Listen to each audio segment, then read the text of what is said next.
जयंती के उपलक्ष्य में शुरू हो रहा है अमरपाल का बिटिया पूनम के साथ और पंकज का बिटिया करिश्मा के साथ। तो इनके मैं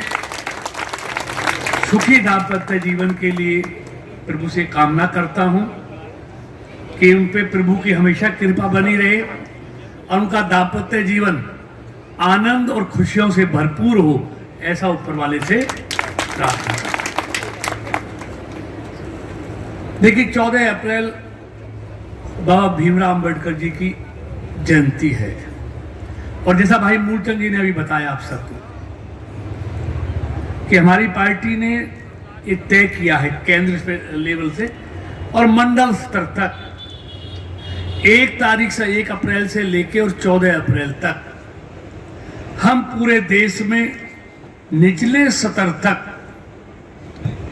बाबा जी की इस 131वीं जयंती को बड़े धूमधाम से मनाना है। क्या संदेश है? देखिए पूरे देश में बाबा भीमराव जी की जयंती मंत्री जी अभी 14 अप्रैल को उनकी इस जयंती के उपलक्ष्य में भारतीय जनता पार्टी ने तय किया है कि 1 अप्रैल से लेकर 14 अप्रैल तक उनकी इस 131 जयंती के उपलक्ष्य में हम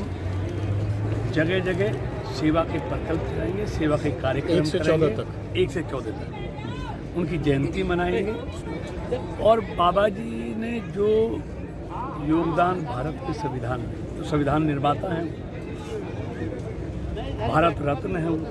सबसे बड़ा उनको सम्मान दिया गया। तो ऐसे व्यक्ति जिन्होंने देश के लिए बहुत कुछ दिया है, छुआछूत को समाप्त करने के लिए उन्होंने जीवन पर्यंत संघर्ष किया, जाति प्रथा को समाप्त करने के लिए उन्होंने लगातार संघर्ष किया सभी साथी और समाज को हमेशा शिक्षित बनो, संगठित रहो, संघर्ष करो। 1 तारीख से लेकर 14 तारीख तक डॉक्टर बाबा साहब की जो जयंती रखी है मंडल स्तर पर और इस केंद्रीय मंत्री कृष्णपाल गुर्जर जी पूरे लोकसभा में, जिले में, विधानसभा में जहाँ समय सभी भारतीय जनता पार्टी एक स्थान आज बल्लभगढ़ में आए हैं। डॉक्टर साहब की जयंती है, डॉक्टर भीमराव अम्बेडकर जी की, और इस बात का मैसेज है कि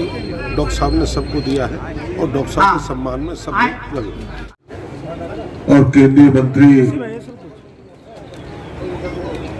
आदरणीय कृष्णपाल गुर्जर जी, आज हम डॉक्टर भीमराव अम्बेडकर जी की जयंती मना रहे और हमारी पार्टी ने फैसला लिया कि 1 तारीख से 14 तक हम डॉक्टर साहब की जयंती पूरे देश में मनाएंगे। कोने कोने में ग्रामीण अंचल से लेकर बूथ तक, बूथ लेवल पर जयंती की शुरुआत हमने 1 तारीख को हमारे आदरणीय लोकप्रिय सांसद गोपाल शर्मा जी,